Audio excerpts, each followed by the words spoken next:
Buenos días, iglesia bendecida, amada de Dios y más que vencedora. El tema de este día es: llevo la muerte de Jesús para que su vida sea manifestada.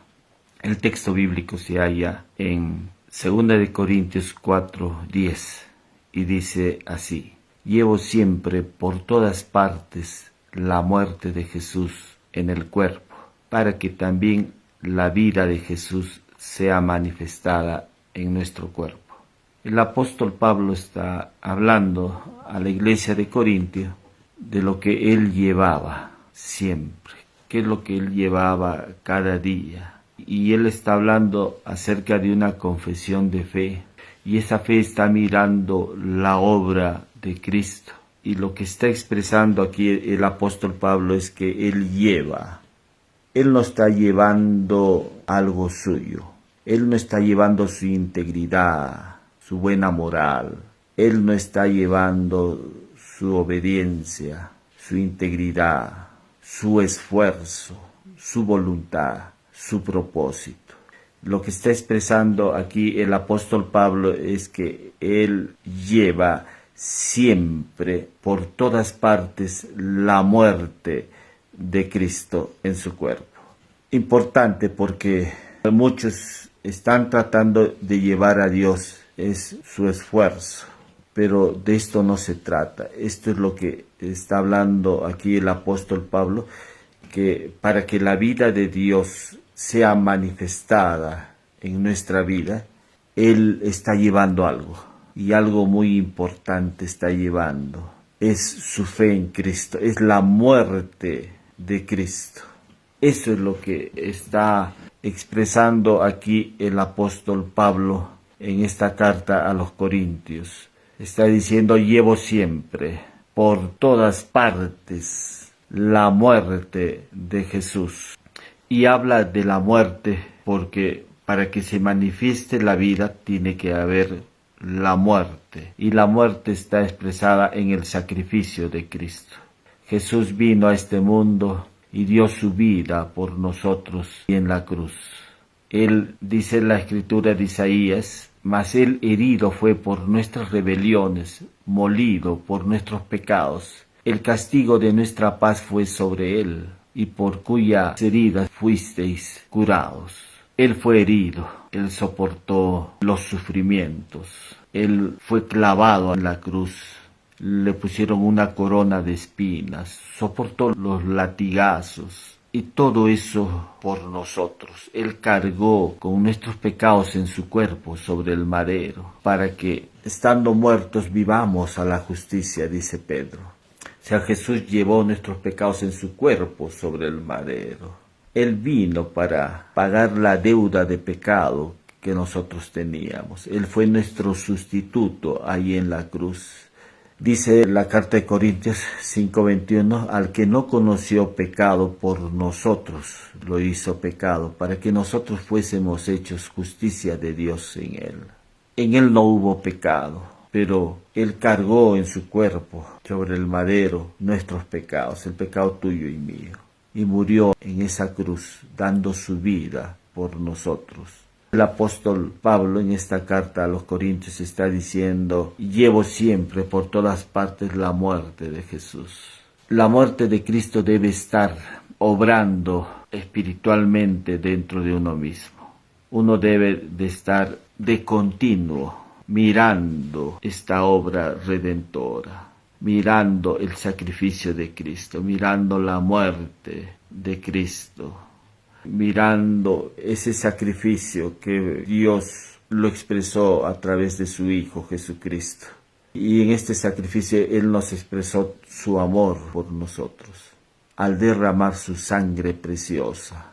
Entonces, cada creyente debe estar mirando esa obra de Cristo, mirando el sacrificio. Y claro, también miramos la resurrección de Cristo. Pablo dice: si Cristo no hubiese resucitado, vana sería nuestra predicación. Claro, miramos la muerte de Cristo, pero también miramos la resurrección de Cristo. Cuando Jesús estaba con sus discípulos en su ministerio, Él expresó estas palabras: si alguno quiere venir en pos de mí, niéguese a sí mismo, tome su cruz y sígame. Eso está en Marcos 8:34. Jesús les está hablando a sus discípulos que si alguien quiere venir hacia Él, lo primero que tiene que hacer es negarse a sí mismo. Es una renuncia a tu yo, es una renuncia a tu voluntad. Pedro estuvo dispuesto a dar su vida a Cristo. Y Jesús le dijo que él lo iba a negar 3 veces. Y efectivamente lo que ocurrió es que Pedro lo negó a Jesús. Pero aquí está hablando: si alguno quiere venir en pos de mí, dijo Jesús, niéguese a sí mismo. Pero también dice, tome su cruz. Y la cruz es una renuncia, una muerte, porque la cruz, eso es lo que expresa. La cruz es una muerte, por todos los que cargaban la cruz eran llevados a la muerte. Y Jesús cargó la cruz por causa tuya y mía. Él fue nuestro sustituto ahí en la cruz. Y después de esto Jesús concluye, dice, si alguno quiere venir en pos de mí, niéguese a sí mismo, tome su cruz y sígame. Claro, estas palabras Jesús lo expresó antes de la cruz y demandaba de sus discípulos una negación, una muerte y seguirlo. Pero después de la cruz ya no es seguirlo. Jesús hablaba con ellos, caminaba con ellos, participaba del pan, de los alimentos con ellos, pero Jesús no estaba en ellos. Después de la cruz vemos que Jesús se imparte en nosotros. Jesús viene a morar en la vida del creyente. Toda la confesión apostólica hace mención de Cristo en vosotros. Cristo en vosotros, la esperanza de gloria. Eso habla la carta de Efesios y Colosenses. Habla de Cristo que fue impartido. Por eso es que ya el apóstol Pablo dice, nosotros somos templo, morada del Espíritu Santo. Es Dios habitando en nosotros, Dios viviendo en nosotros. Dios se ha impartido en la vida del hombre. Él es el que habita ahora la vida del hombre. Dios obrando, moviéndose, guiando. Es el obrar de Dios en nosotros. Ya no se trata de tu voluntad, no se trata de tus deseos. Y claro que Dios, al habitar en nosotros nos hemos unido a Él. Dice, porque el que se une al Señor, un espíritu es con Él. Hemos sido unidos a Él en el momento que lo reconocimos a Jesús como nuestro único Señor y Salvador. En ese acto hemos sido unidos a Cristo. Somos parte ahora del cuerpo de Cristo. Dice 1 Corintios 1:30, mas por Él estáis vosotros en Cristo Jesús, mas por Dios estamos en Cristo Jesús. Ahí hemos sido colocados. Por eso es que la carta de Romanos 8:1 dice, ahora pues si alguno está en Cristo, o 2 Corintios 5:17 dice, de modo que si alguno está en Cristo, habla de un estar en Cristo.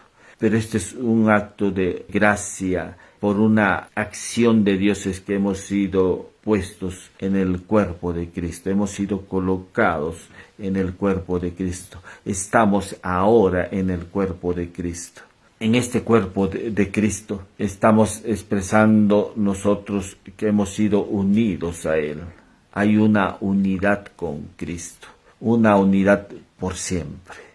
Pero en este cuerpo de Cristo que es la Iglesia, no hay dos voluntades, no hay dos deseos, no hay dos gobiernos, no hay dos propósitos. Hay una sola voluntad, un solo propósito, una sola mente, un solo gobierno. Por eso es que todas las cartas de Pablo empiezan a decir, mas vosotros tenemos la mente de Cristo.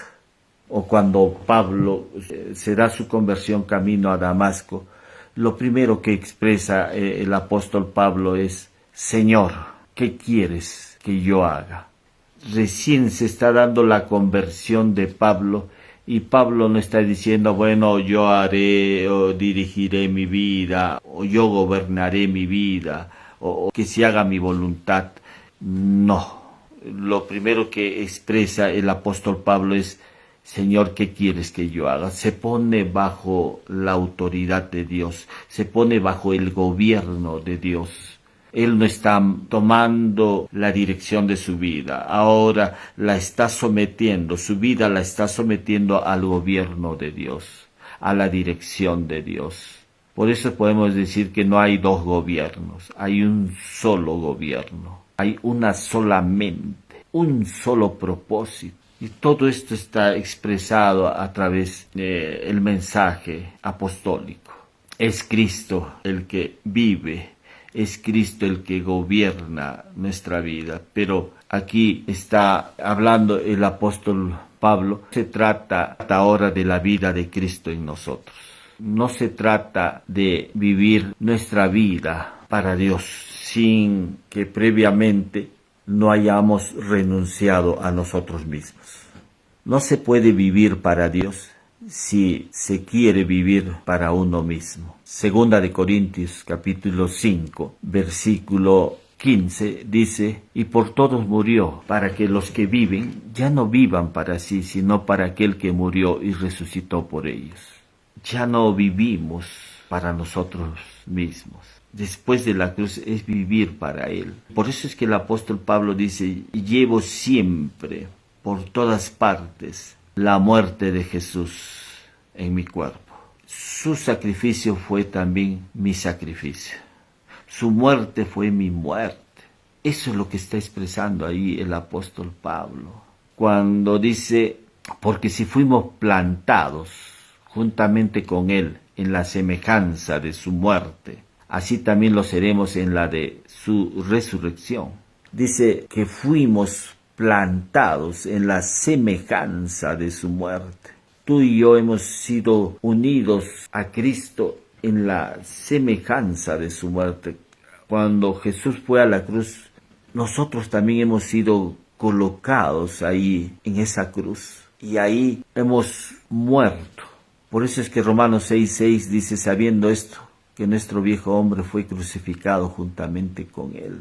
O cuando Pablo dice: con Cristo estoy juntamente crucificado, y ya no vivo yo, mas Cristo vive en mí. Pablo habla de una muerte suya.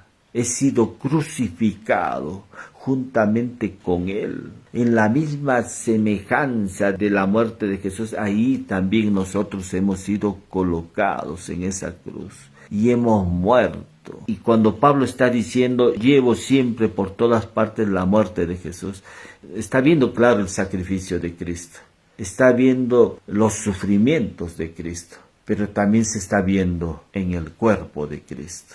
Y se está viendo en el cuerpo de Cristo muerto a uno mismo. La carta de Colosenses 3:3 dice: porque habéis muerto y vuestra vida está escondida con Cristo en Dios. Cuando Cristo, vuestra vida, se manifieste, entonces vosotros también seréis manifestados con Él en gloria. Habla de una muerte, pero también habla de una manifestación de la vida de Cristo. Pero no puede haber una manifestación de la vida de Cristo en nosotros si no hay una muerte. Todos los que hemos venido a Cristo hemos muerto, pero de esta muerte surge la vida. De esta muerte surge la vida. Cuando uno nace de nuevo, pasa de muerte a vida. Has pasado de muerte a vida si has reconocido a Jesús como tu único Señor y Salvador. Y a partir de ese momento uno inicia la vida cristiana siempre mirando este sacrificio de Cristo, siempre mirando la obra de Cristo, siempre mirando la muerte de Cristo, para que empiece a obrar la vida de Cristo en nosotros. No puede obrar la vida de Cristo en nosotros mientras tú no pongas tus ojos en Jesús, mientras no pongas tus ojos en la muerte de Cristo y resurrección de Cristo. Es Dios obrando. Cuando uno empieza a mirar la obra de Cristo, lo que va a empezar es a manifestarse esa vida de Cristo. Dios obrando, Dios dirigiendo tu vida, ya es el obrar de Cristo. Ya es la manifestación de la vida de Cristo en nosotros. Tenemos que llevar siempre por todas partes la muerte de Cristo, ahí donde nos encontremos.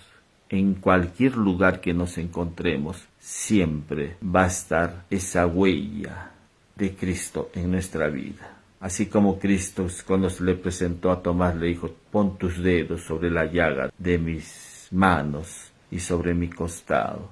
Igual, nosotros llevamos la marca de Cristo, el sello de Cristo en nuestras vidas. Todos los días, no hay un momento en que podamos mantenernos o retirar nuestra mente de esta obra de Cristo, de este amor de Dios expresado a través de su Hijo Jesucristo. Claro, Él murió, Él dio su vida, Él se entregó en sacrificio vivo y santo, murió en una cruz, pero también podemos nosotros gritar: resucitó, resucitó. Ahora estamos unidos a Cristo. Dios creó esta unión entre tú y Cristo. Debido a esta unión, tú has muerto con Cristo cuando Él murió. Y resucitaste, porque dice el texto: porque si fuimos plantados juntamente con Él en la semejanza de su muerte, así también lo seremos en la de su resurrección. O sea, sí hemos muerto con Cristo, pero también estamos mirando la resurrección. Estamos mirando la muerte nuestra, pero estamos mirando la muerte de Cristo, pero también estamos mirando la vida de Cristo, que nos ha sido impartida a cada uno de nosotros. Damos gracias una vez más a nuestro Padre Dios. Si alguno desea estos momentos recibir a Jesús en su corazón, pasar de muerte a vida, te voy a guiar en una oración. Jesús dijo: yo soy el camino, la verdad y la vida. Jesús dijo también que todo aquel que cree en mí no morirá, sino que vivirá eternamente. Si deseas recibir esta vida de Jesús en tu vida, te voy a guiar en una oración. Repite conmigo: Señor Jesús, gracias te doy por haber dado tu vida por mí en la cruz. Gracias por haber soportado todas esas aflicciones, todo el castigo que merecía yo ahí en la cruz. Gracias por haber derramado tu sangre preciosa para el perdón de mis pecados. Gracias por haber dado tu vida por mí en la cruz. Te recibo en mi corazón, reconociéndote como mi único Señor y Salvador. Te hago el Señor de mi vida. Gracias por tu amor, Jesús. Confieso con mi boca que tú eres mi Señor y Salvador. He orado en el nombre precioso de Jesús. Amén. Si por primera vez has hecho esta oración, pídele al amado Espíritu Santo que te guíe a una iglesia cristiana, para que puedas crecer en la gracia y el conocimiento de nuestro Señor y Salvador Jesucristo. Voy a orar también por salud, cualquiera que sea tu problema de salud. Para Dios no hay nada imposible. Él ya lo hizo todo ahí en la cruz. En esa cruz nos impartió su vida, su naturaleza. En esa cruz Él nos expresó su amor, el perdón de nuestros pecados, pero también nos dio la sanidad para nuestro cuerpo. Lo único que tienes que hacer es solamente creer que por este acto redentivo, por este sacrificio de Jesús, Él ya te dio la sanidad para tu cuerpo. Lo único que tienes que hacer es recibirlo. Voy a mencionar algunos problemas de salud que puedas tener. Y si tienes ese problema de salud, lo recibo en el nombre de Jesús. Papá, te pedimos por problemas de salud del hígado, los riñones, pulmones, los páncreas, la piel, Señor, la dermis, epidermis, el sistema inmunológico, las funciones cerebrales, Señor, la comprensión del lenguaje, de la articulación del lenguaje, de la visión, de la audición. En el nombre de Jesús te declaramos sano. Ahora recibe esta sanidad en el nombre precioso de Jesús. Recíbelo por un acto de fe. Creo en mi sanidad y ahora la tomo en el nombre de Jesús. Gracias, Papá Dios, gracias por darnos este tiempo, Señor, de recibir tus bendiciones, Señor. Hemos orado en el nombre precioso de Jesús. Amén. Nos estamos viendo la próxima semana. Iglesia bendecida, amada de Dios y más que vencedora. Bendiciones.